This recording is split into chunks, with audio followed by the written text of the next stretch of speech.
And Divya, we will start with you. Hi, everyone. I'm Divya Ganesan. I'm from the Bay Area, California, and I'm a co-founder of Real Talk and an NGP podcaster.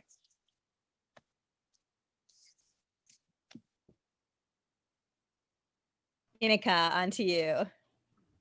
Hi, I'm Inika Kodestani, and I'm a high school junior from New Jersey. In addition to being a podcaster, I'm also co-editor-in-chief of the Next Generation Politics blog.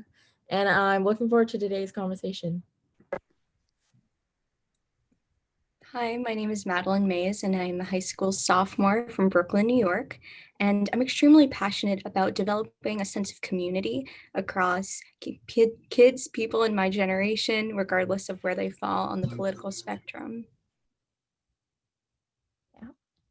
I'll go and then Isaiah. Hi, I'm Olivia. I am a senior from New York City. And in addition to being a podcaster, I am a lead civic fellow for NGP, as well as the director of outreach and engagement. So I wear many hats in the organization.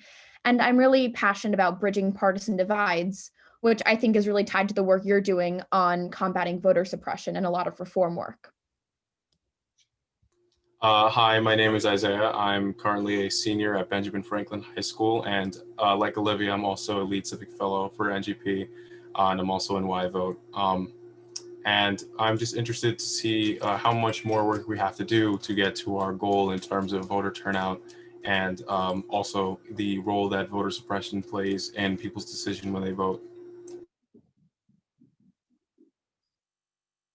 Okay, and I guess I should go next. I am Zoli Hajnal. I'm a professor of political science at the University of California, San Diego. And I have devoted my career and much of my life to trying to make democracy in America more even, and in particular, thinking a lot about racial and ethnic minority representation and the ways in which they're underrepresented, and the reforms that we can at least conceive of and sometimes enact to lead to a more equitable distribution of power and resources. Yeah. Well, thank you for joining us today. I think your presence is beyond timely, and so we're lucky to have your expertise. I think I want to start by framing our most recent elections in terms of voting, right? As far as voter turnout, who voted, who didn't vote, and where we still have to go as far as getting out the vote. Okay.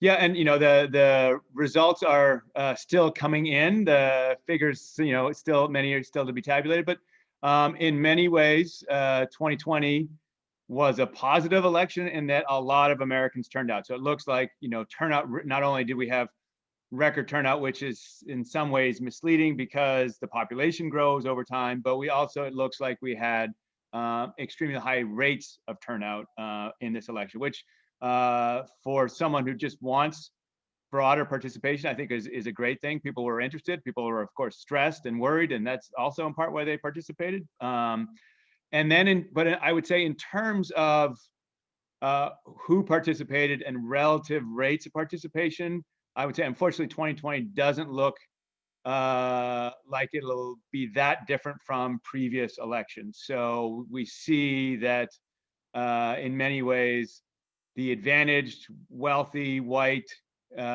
interests and individuals participate at much higher rates than racial and ethnic minorities and the lower class. And within race, we see whites participating the most, blacks somewhat close to whites, and then Hispanic and Asian American participation rates much lower. So we see some of the same inequalities, racial and class, that we've seen in the past.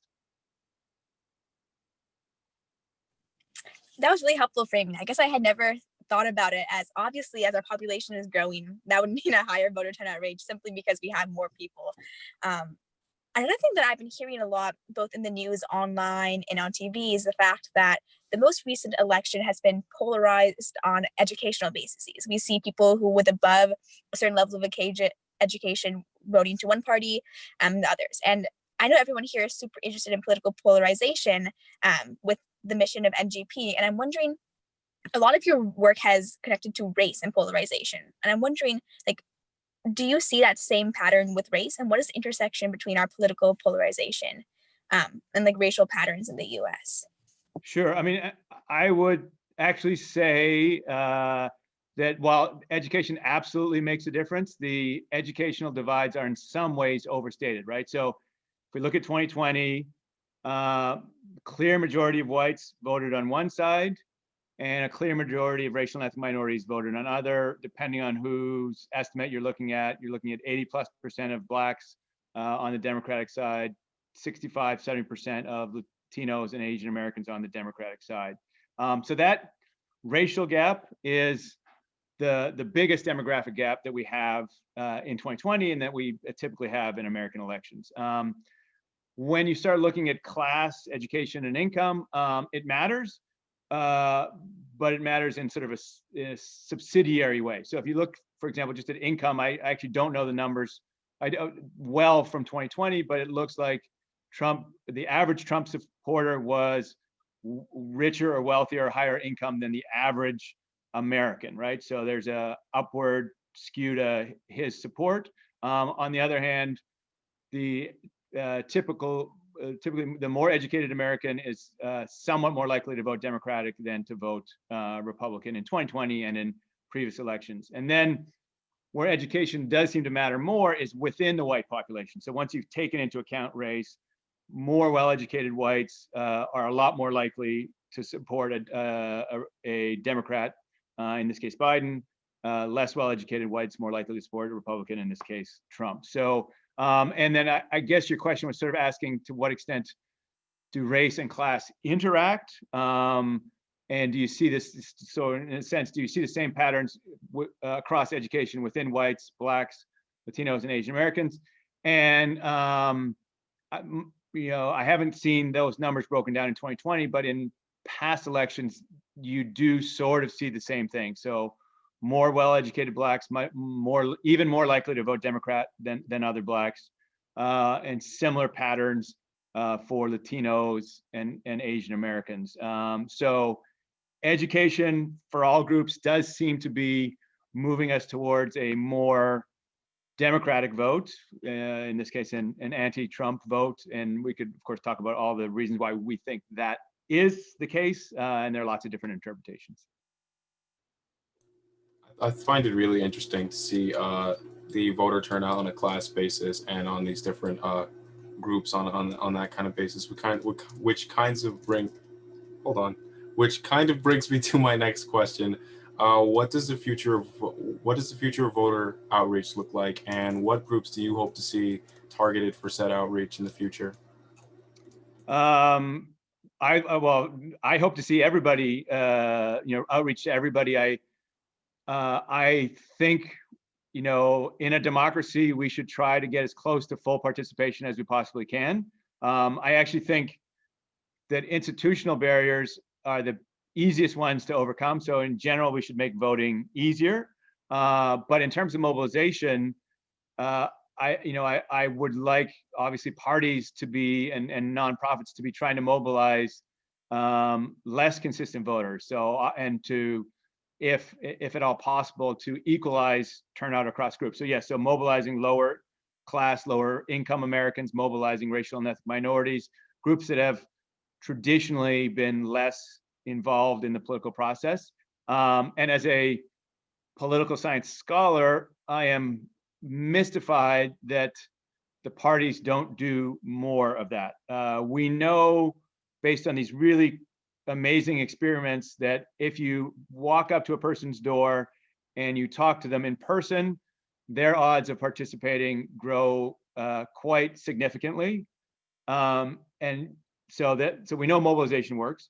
We don't actually have any evidence that the billions of dollars that we spend on advertising make any difference at all or persuade anybody. So in my view, we're spending billions of dollars that are likely being wasted on advertising and campaigns, and we could be devoting much more time to mobilization that we know works. Yeah, going off of that, I do notice that even though the campaigns and advertisements that seem to be very popular nowadays are a good idea in theory, but don't seem to be so effective. I'm not sure that anyone is actually like watching TV as much or things like that, where is the most common for finding these campaign advertisements.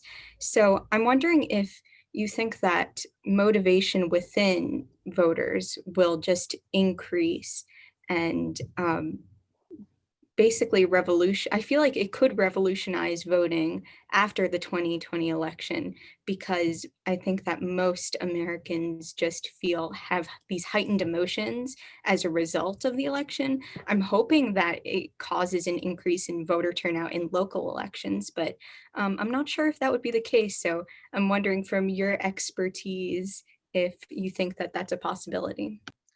Like you, I'm really hopeful that that's the case. So, there clearly was more interest in this election than there has been in many past elections.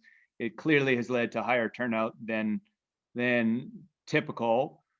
Typically is the case. I am, however, skeptical that this will last, and that and I'm skeptical because all the barriers that were there before are still there. People have to register. The process is complicated and convoluted. You only have two choices, and many other reasons why our system sort of discourages voting. We vote on a Tuesday rather than a holiday, on and on and on and on. So the barriers are still there, and those barriers affect people disproportionately. They, in particular, like you guys, young Americans. The registration process is more difficult for you. You're more mobile, so you have to re-register. You don't know where your polling place is, whereas someone who's lived there for 30 years knows exactly where it is already. So as younger Americans, you're disproportionately disadvantaged, and so your enthusiasm has to overcome all of those additional burdens. It also has to overcome the fact that you guys have a lot going on in your lives. You've got school, you've got, you're thinking about all sorts of things in addition to politics. And so all those reasons why younger Americans turn out at, regularly lower rates, and why they turned out at lower rates in 2020 as well, compared to other groups. So I'm hopeful, but I'm skeptical. We have seen in the last couple national elections slightly higher turnout.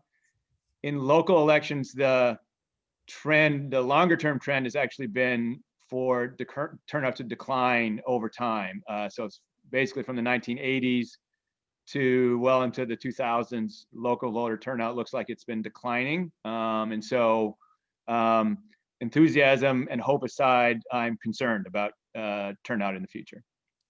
Yeah, I mean, I think your hopefulness, but also your skepticism is very fair. I think as a young person who has seen everything that's been happening in the past few weeks, something that's very interesting is how voting has become almost this en vogue idea and action, where you see these celebrities posting on all of their platforms with the I voted sticker and the masks. And I to your point, kind of doubt that social media messaging and momentum can, be sustained for 4 years, or can even come back the way it was in this past election. Yeah, agree. Yeah, I don't know, less of a question there, but I agree with you. Yeah, definitely. Just going off of what you were just saying, Olivia, I think the issue is that local elections are just not as talked about. Like, even for first-time voters, like I was talking to some of my friends that voted for the first time, like I think, or even like just adults that have been voting for a while, I think you just don't even recognize the names on the ballot because you're so focused on the presidential election, the Senate elections, or representatives that I don't think it's a failure, but I think it's just, and not like, you're just not faced with information of stuff that is so close and local. Like, it should be right in your face, and instead you're completely blindsided because you're just not aware of what's around you. But back to my question, I was curious about just voter turnout in general. I wouldn't really call it a cynical view, but it is a bit of a pessimistic view. And it's that voter turnout has been at a record high this year. Most of us know Biden got the most votes ever cast for a candidate, 74 million. And I'm wondering if that's because people were kind of felt obligated to vote because they were in such a desperate situation where you really want to vote a certain candidate out, and therefore people felt motivated that way. And I think the same with the other candidate, like people really wanted Trump to stay in office. So I think, was it really like a desperate situation in that people felt almost forced to vote because the circumstances were so dire? Like it wasn't like a perfect democracy. It was like more sort of like a last resort for people to vote. Yeah, I think that's a fair interpretation.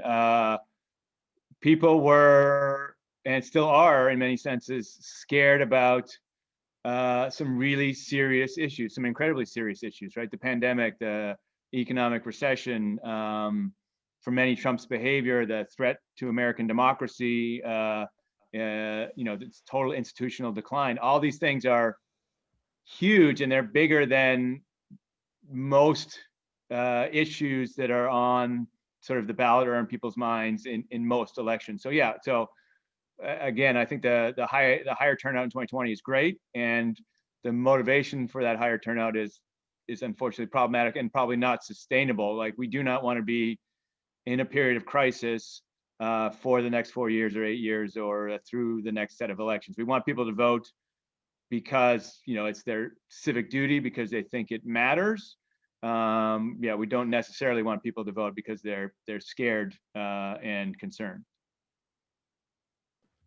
So I'm just going off of that, like once we hopefully emerge out of this period of crisis, like in 2024, 2028, like what do you think? Are we going to still see the same voter turnout? Are people going to still be motivated after this year that they understand that voting is something that they should do, like a civic duty, as you were saying? Or is it something that's going to fall back into like this cycle of mundanity where it's just something that occurs if you want it to, like without that sort of external motivation? Are we ever going to see rates like these again? Yeah, I mean, it's hard to know. I suspect that there'll be some decline. Again, I'm hopeful in the sense that I think at least some element of the crisis will go away. We have what looks like it could be a very effective vaccine that presumably would be widely distributed by sometime next year, and so the pandemic should be less of an issue in subsequent elections.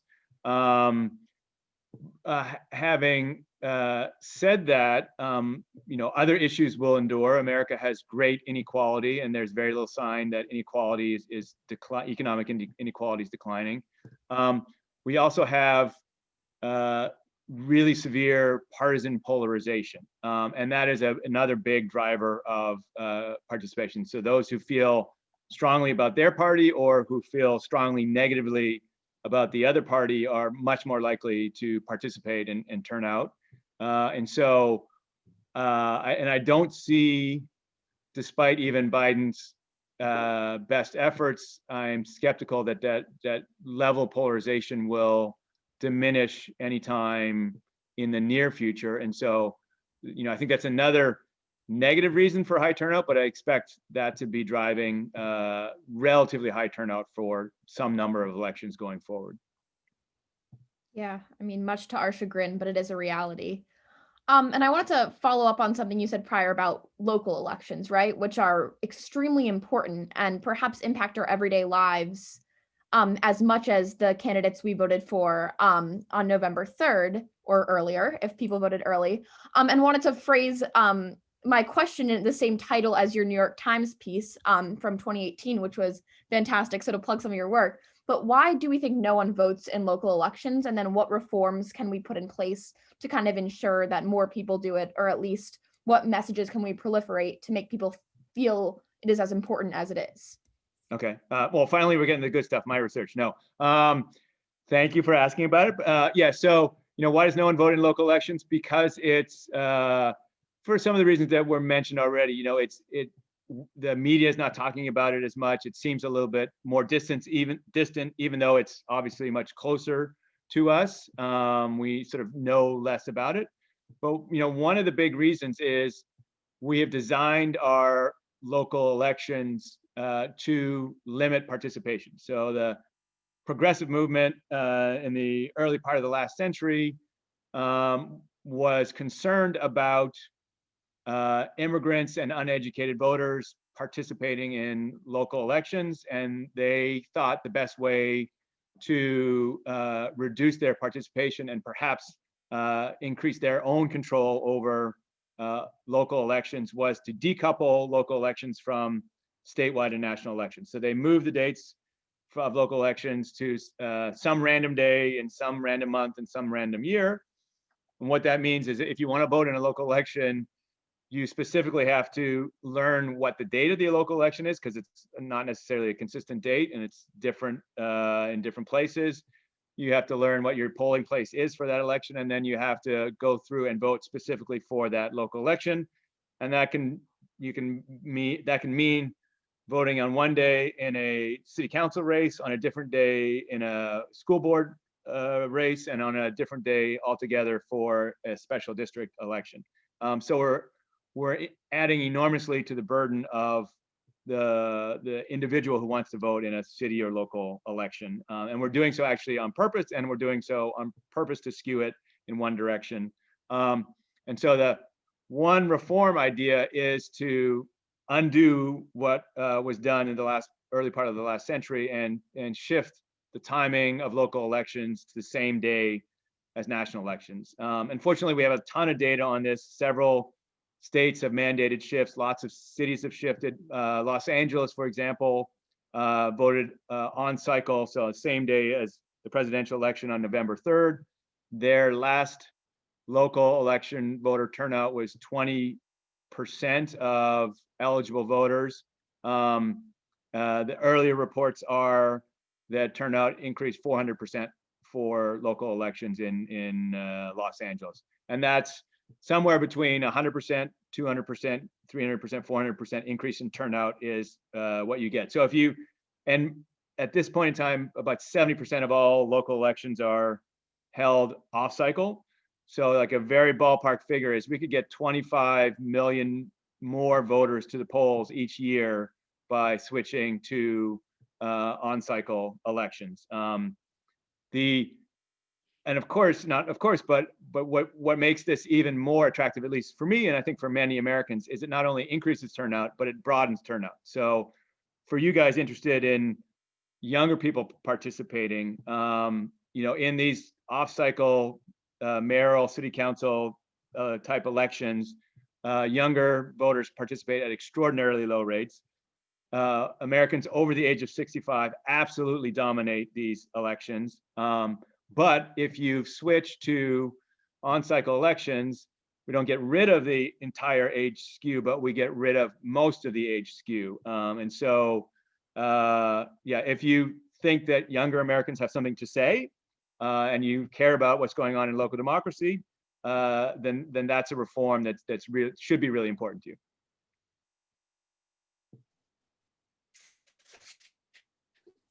So now I'm thinking about the flip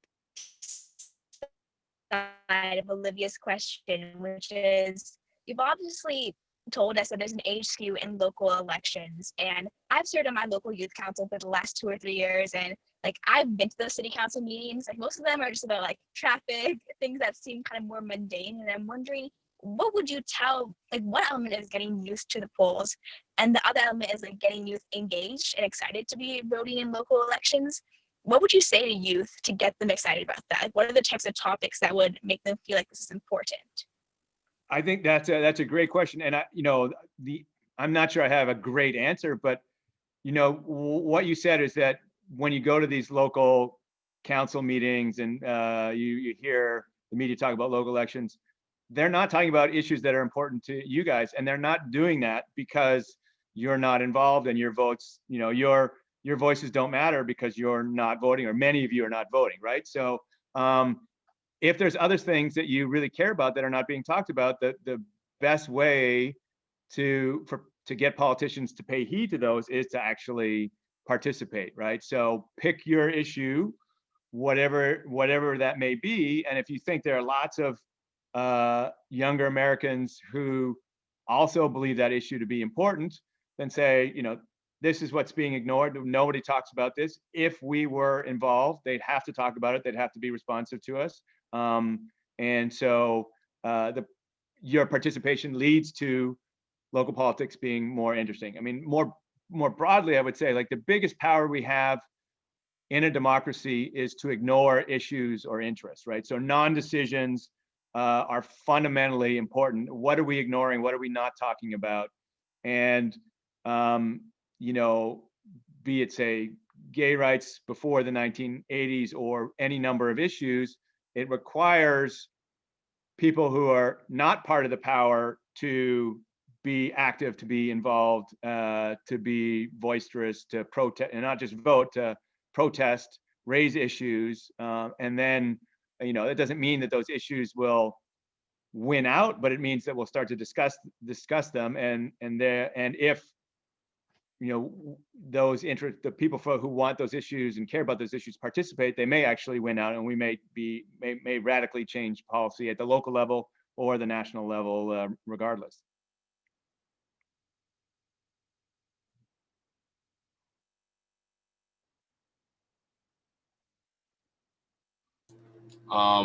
Sorry, I had to do something real quick. So now you said something earlier about media and voter outreach. So I now have hold on one second. All right, so now I have the question. In what ways do you believe the media can influence voter education as well as widespread voter suppression? Yeah, the role of the media, there's any number of different factors. You know, do they provide basic information or not? You know, so much of the media coverage is horse race, so who's winning the election. Very little of the coverage is about issues, and issues are probably what should be driving our vote choices. So I'd love to see. I don't think I have concrete ideas for how to reform the media, but certainly having the media talk about information and policy more, provide more information. And then likewise, all the misinformation that's going on. You know, I think many parts of the media are trying to correct misinformation more, and you know, the spread of information just went crazy and is just more common than it has been in the past. So the media is playing catch up on that, but you know, certainly seeing more of that.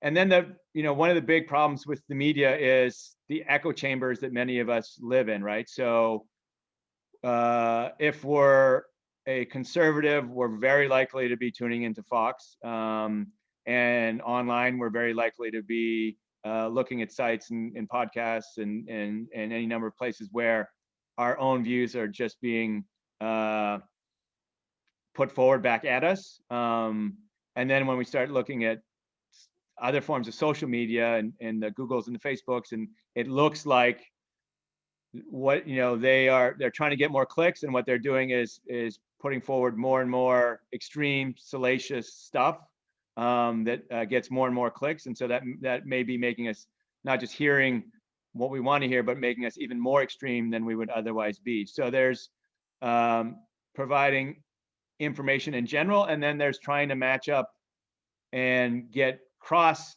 information to those who aren't hearing it, right? So for liberals to hear what conservatives are saying, I think it's important for conservatives to hear what liberals are saying is important. How we get there, again, I would say absolutely no clue. That's not something I've particularly studied, but it is, I think, increasingly a major problem for our democracy, for polarization, and for lots of other reasons.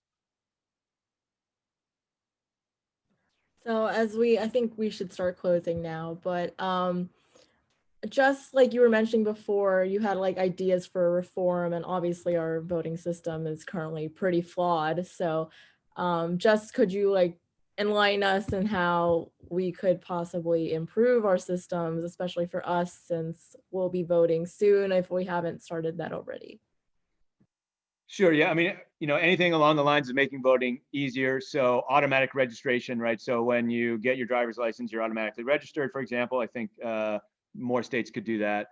You know, I don't think it's going to happen, but vote on a weekend is likely to increase turnout and is probably a good thing. You know, I don't think I would go so far as having compulsory voting, but people certainly talk about that. And then the mobilization of voters. So the nonprofits, the burden might be on them, but to mobilize more voters, I think would be a great thing. And then there are a series of reforms to our democracy that won't happen, but I'd like to see happen, right? So the biggest sort of malapportionment, or maybe the biggest issue with American democracy is the Senate, right? So a state like Wyoming with roughly 1 million people has the exact same power in the Senate as a state like California with 40-some million people, right? So it's not one person, one vote at all in that sense. And that, there's a historical compromise that we made for this. And I think that compromise is no longer relevant. And I'd love to see the states and the Senate apportioned equally in some sense. It also, for me, someone who studies race, that's a really important reform in the sense that racial and ethnic minorities tend to be concentrated in the larger states and tend to have less influence. It's also a partisan issue. Democrats have much less power than they should in the Senate based on their share of the population overall. So it leads to all these unequal, imbalanced outcomes. And I'd like to see it changed. And I know it won't be changed anytime soon, if ever.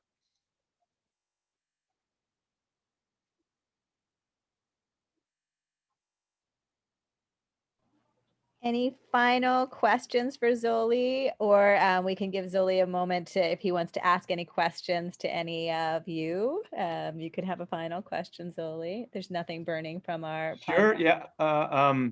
I mean, I'll echo the last question I got. I mean, what reforms do you guys want to see in terms of raising voter turnout? Is there, what ideas do you think are most attractive?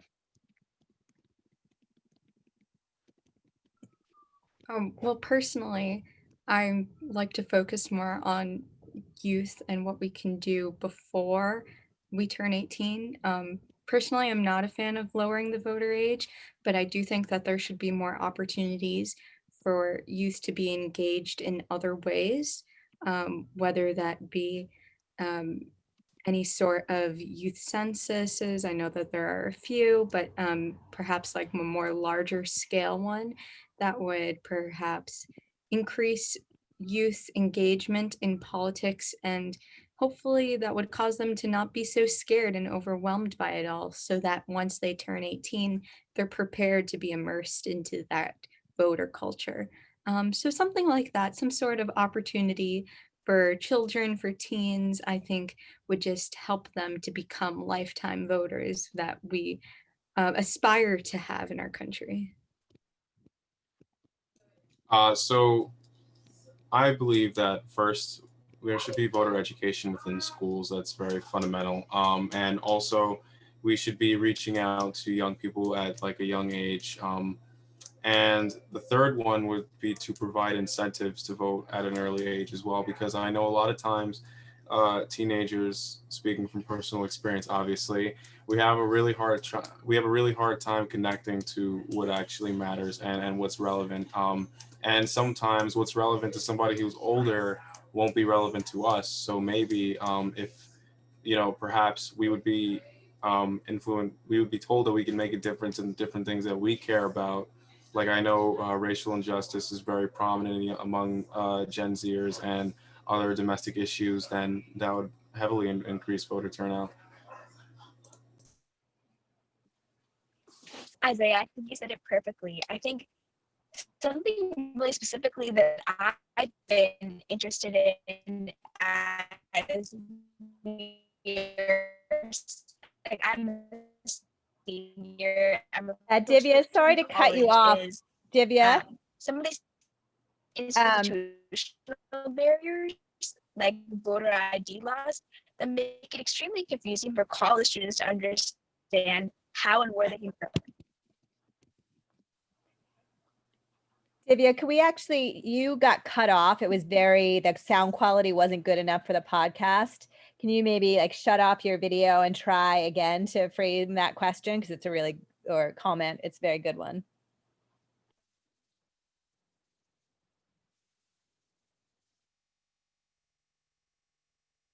Can you try saying it again and we'll see if we can hear you more clearly?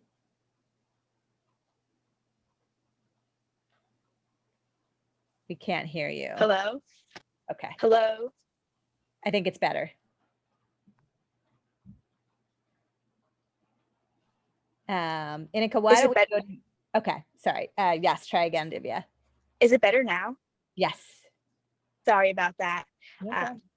I was just commending Isaiah on doing a wonderful explanation on why and how we can engage more youth voters. But I'm specifically also interested in, as I approach college and as many of us seniors do, the institutional barriers of voter ID laws that prevent college students from kind of understanding where and how they can vote in the state that they are going to college into, or if they prefer in the state in their home state. And so I would look forward to reforming some of those institutional barriers that prevent college students from better understanding how they can vote.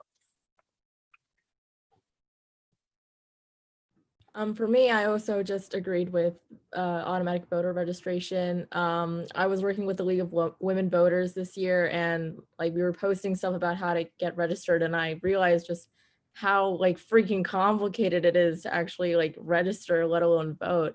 So I think that was something that was really eye-opening for me, as well as like the Electoral College and just terms of representation. I don't really see its practicality in today's day and age anymore. Especially because I'm an A-push and we're learning like the historical reasoning behind it, and it just does not really connect anymore. And I think just echoing what Isaiah said, just civics education in school, I think mandatory civics courses would be immensely, beneficial to my generation, at least just getting us able to vote and like educated in just the general abilities of our government and what we can do as young voters to actually stimulate change and stuff like that. I took a civics course, and it's just surprising how little we really are taught about our government, especially in today's context, because we're always learning about history, but I feel like we barely get past like World War II in most cases for schools. So I think learning about stuff that's more topical would definitely be beneficial, especially with civics courses. Thanks, you guys. Those are great ideas. Hopefully some of them get enacted. We're definitely going to work to make it so, and intergenerational alliances are so key. So we really appreciate this conversation with you. Would love to circle back as we continue to do this work, especially as we get more deeply involved in local elections in 2021. Really appreciate your scholarship and your thought leadership and making time with us and our listeners. And so this podcast should come out a week from tomorrow. We will send you the link when it's live. And ask you for your social media handles if you'd like to be tagged in them, and just really appreciate it. And it'll be exciting as we get more and more data about this last election and learn more and more about the implications for the future. Thank you all. It was quite enjoyable. So yeah, appreciate it. Thanks Thank you. all. Have good nights. Good night. See you in an hour. See you in an hour, Isaiah.